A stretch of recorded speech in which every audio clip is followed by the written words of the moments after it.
I'm very pleased to be here, and when Jake asked me to come, I thought it was going to be but they said no, he just wanted to give a little talk. I was a little disappointed, but he said, why don't you talk about the Griffiss Institute and the Cyber Research Institute and things going on? And I took a little attitude with that. I hope you don't mind. I kind of put it in a chronology. I call it a little cyber history, or basically how the Mohawk Valley became a cyber hub. Stepping along through a couple dates as we go. You want to drive through these? Alrighty. Typically, when I don't know about you guys, but when I get on and I start doing a little research, I try to look for a couple hacks that I didn't know about before. I always enjoy that. And I don't know whether you're familiar with those first two. Anyone here familiar with those? What went on back then? Seen those before? Most of you guys probably over the recent Stuxnet, whatever, you know. No, in 1903 I started. There was some actually in the 1800s as well, but I didn't think they were really as applicable. In 1903, John Flemings was going to do a public demo of some of Marconi's secure wireless stuff. And for some reason, I don't know why, Melville, I guess it's pronounced McLinney, for a prank, for whatever, decided that he was going to disrupt this and hack into it. And what he wound up doing was hacking in and sending insulting Morse code messages, which were projected on the wall during his talk. So that's the first one I could find that I really thought fit the bill, you know, a prankster on the hacking side. And then a little more seriously, in 1943, I guess most people are familiar with the movie Schindler's List, and what Schindler did to save a lot of the Jewish community over there. He was an industrialist, and he actually employed them in what he claimed was a munitions factory, and that they were necessary for his work for the Nazis, and actually saved a lot of the Jewish population. But more significantly, a Frenchman, René Carmele, worked with the ministry over in France. He was in charge of statistics. He was a computer expert, and he hacked into the punch cards. And was part of the French census, and actually destroyed their capability to track a large portion of the Jewish population, thereby saving hundreds and hundreds of lives, keeping them out of the death camps. I thought those were two significant ones to start with, and if you're not familiar with them, they're kind of interesting. But I'll start with the Mohawk Valley. 1951, Watson Labs moves from New Jersey to the Griffiss Air Force Base in Rome. It's renamed the Rome Air Development Center. Most of the work is in ground electronics and has virtually nothing to do with cyber. But it's the first event, really, that leads to a series of events of how cyber blossomed in this area. Now, here's a hack I know that you don't know about. This one was in 1966. It was at Manhattan College. I was a student there. I do know about this one. I didn't even know it was a cyber event for 20 years. To me, it was a prank that had gone bad. Some of the students thought it'd be a lot of fun to get a little prank on the college, and they hacked into the administration's computers. They enrolled a new student, Theodore Eigenbear, Ted E. Bear. He was about 3.5 foot tall, stuck down. He actually attended classes. No one seemed to notice. He just, he was in the back of the room. Someone say, Theodore Bear, here. And he handed in homework, he took tests. He was actually enrolled in several courses. It didn't go well. You got to figure they didn't think this one through. I mean, here you are holding the bag. Well, in this case, the teddy bear, when everything comes down on you, when they finally did figure it out, his GPA was a little better than mine. All hell broke loose. No one was actually expelled or thrown out, but there were some severe consequences. And they didn't try that again. But you can imagine what that did to their bookkeeping system. I mean, he paid no tuition. He hadn't gone to high school and all this, but they actually did this. So that's my introduction, I guess, to cyber when I was in college. But we'll move ahead to the 60s and 70s at the Rome Air Development Center, which was, again, came up from Watson Labs, I told you that. They were establishing some early efforts in mainframe security, working with formal methods, that type of thing. So they had a foot into the computer security area. This was really done for the ground electronics mission. It really wasn't a focused area. It was cats and dogs, little efforts here and there. All right, now I'm going to take a jump out into 82, and we're going to do a little nomenclature here, pointing terms and that. Where do we get the cyberspace? There's a lot of debate on the term cyber. If you look that up, I mean, there's cyber everything, but nothing really related to computers at all, at least until, by my recollection, it took about 82. William Gibson, in his novel, coined the term cyberspace, and with the meaning of the electronic medium for computer networks. So he was just about on. He was the first one really to coin that, and I'll give him credit for it. I don't know whether it's true or not. At the same time in 82, there was a series of incidents, a group called the 414s, a hacking group. I think they're from California, I'm not sure. They hacked into about 60 computers, some pretty big places. Newsweek covered that story, and that was the first mass media use of the term hacking as applied to computer security. So we got the two terms now around 82. At the same time, there was another big hack. Anyone familiar with this one?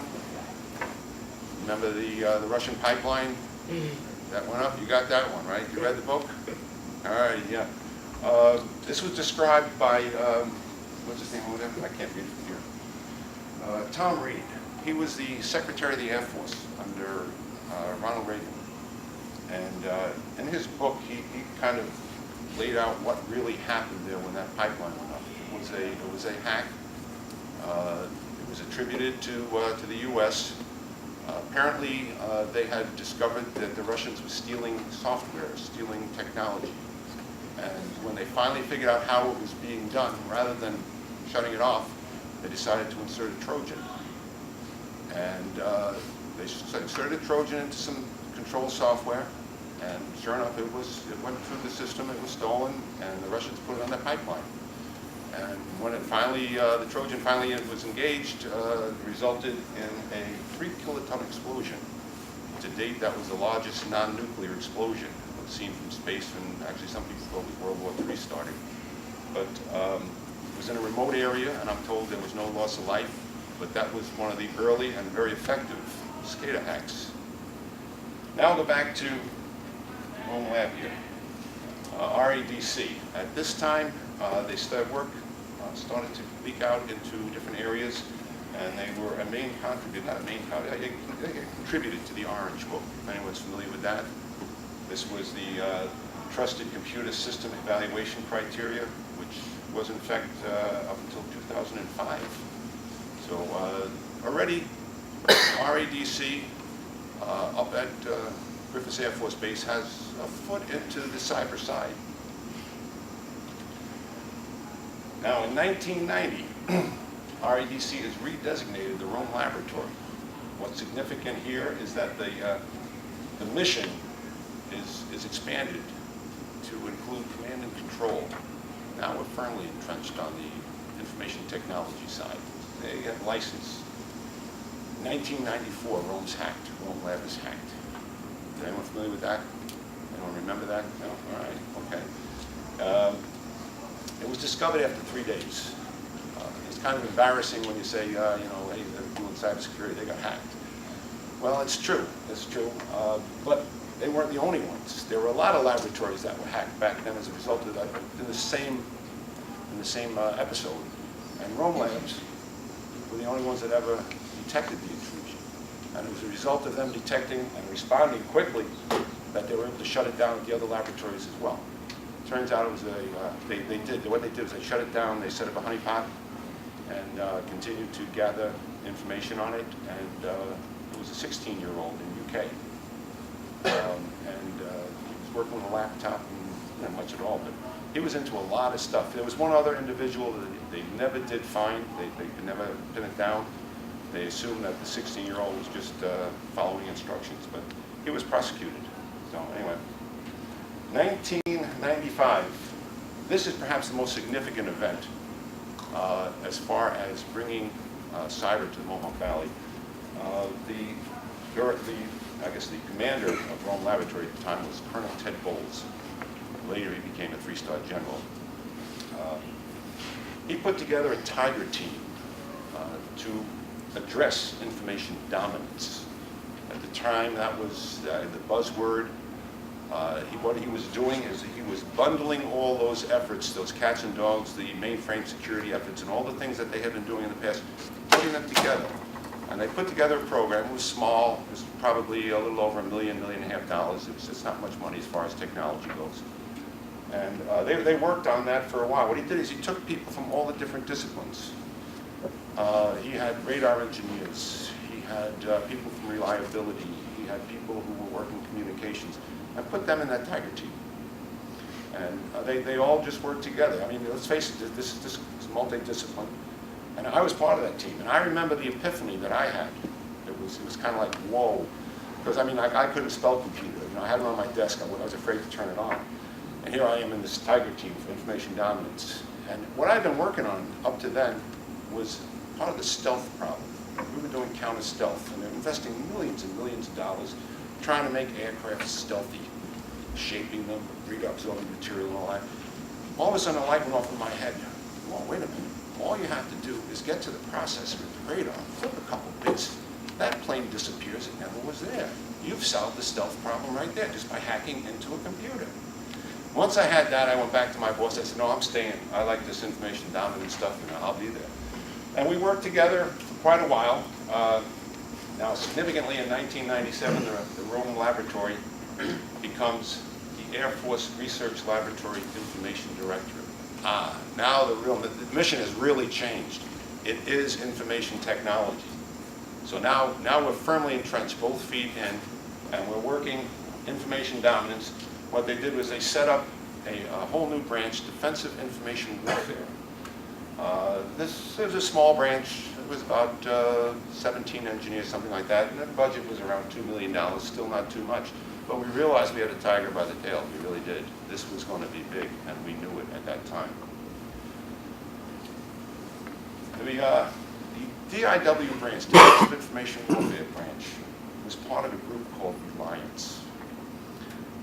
Reliance was a Department of Defense group composed of Army people, Navy people, Air Force, NSA was involved in it. And we would get together and try to do strategic planning, try to make sure we weren't stepping on each other's toes, trying to deconflict the programs, that type of thing. But the real issue we had was nomenclature. Everyone had a different term for what it was they were doing. And we would argue for at least 2 hours before any meeting started as to what was network warfare, network-centric warfare, information assurance, network operations, and which technologies fit in which bin. I mean, it was a waste of time. So the people at AFRL now reached back to the 82, and we said, no, what we're doing, we're calling cyber. All of this fits in cyber. And I will take credit here with this chart that's where the cyber came from in DOD. We were the first branch called Cyber Operations, and from there it stuck. I mean, from there we had Cyber Command. Everything else grew out from that one term. The way we worked back then, by the way, at this point we've grown over to $100 million from the $2 million as far as the program funds. But we didn't have manpower. We still had our 20 people. So the way we worked, we brought in contractors to work in the lab. And at one point, we probably had 60, 65 contractors working beside the government employees right in the government lab. As a result of that, in 2001, things started to happen. Assured Information Security, if you're familiar with that company, AIS, popped out of the lab. It was a spin-off. It actually was incubated in the Air Force Research Laboratory. So right now, today, they've grown, I don't know how many people. I know someone from AIS is here. I don't know how big they are, 150, I'm guessing. They can tell me if I'm wrong, but they have a huge building over on the Griffiss Business Park over there. So they've really come along, and they were just the first of many startups that have come up out of the area. Most of your large companies started coming in, bringing their people, their programs. In 2002, the Griffiss Institute was set up. It was set up by New York State And as Jake said, it was supposedly to bring together government, industry, and academia to take a look at the hard problems in information security, information technology. Really a tough mission, and I have to say they floundered for a while. But in 2008, they became what's called a partnership intermediary with the Air Force Research Laboratory.